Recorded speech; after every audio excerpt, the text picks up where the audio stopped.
जदि केବେ जीवन रे एमिति लगे कि आपण मैंने सबकि हारी जाइंट आउ कि करने को आपणकर इच्छा होनी ताहले आपण मैंने मो लाइफ रो किछिटा लेसन रु आपण शिखिपारे।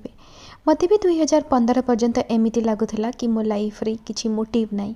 तापर 2015 पर मो लाइफ रे एमिति किए आसिला जे मते मोर प्रकृत मु सहित मिसेला आउ निजे जान नथली मो भितर एते पोटेंशियल अछि बोली। साधारण भावुवा निजको मु निजको जितेबाला आईना आगे देखुली भावुली सतरे मु कौन लाइफ रे किछि करि परिबि, किंतु जितेबाला मु मोर आत्मनिहित शक्ति को अंतर्निहित शक्ति को जानि परिली सेतेबाला मु देखिली कि मु बहुत किछि करि परिबि। जदि मु करि परिली ताले आपण माने भी करि परिबे। बेले बेले एमिति लागे लाइफ रे कि आम लाइफ रे कोनोसी आउ मोटिव नाही बा आमे किछि करि परिबानी। जिनसटा हूँ कि भगवानकर इच्छा हेले आपण को एमिति को मनुष्य संगे मिसेबे जी दिने ना दिने आसी आपण लाइफ को बदल देवे। आ जानी सक्सेसफुल हबार सबुठ बड़ जिनस है आइसोलेशन।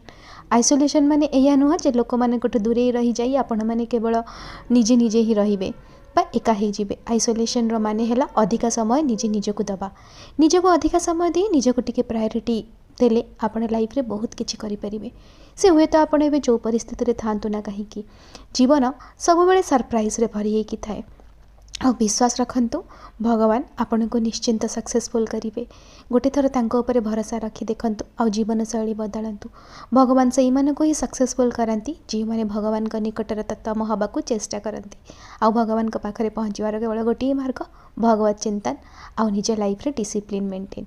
ए जेमिति ऑफिस गले भी घर काम करने को पड़े ना सेमिति आ घर काम कले भी बाहर काम घर काम छुआ पिला काम सब देखा पड़े। लाइफ रे झील हवा एत सहज नुह मु मानुची, किंतु गोटे सुना झील हवा बहुत सहज। जदि चेष्टा करेंगे ताहले आपण गोटे सुना झील बहु जहाँ भी आपण निश्चिंत हो पारे। रही जय श्री।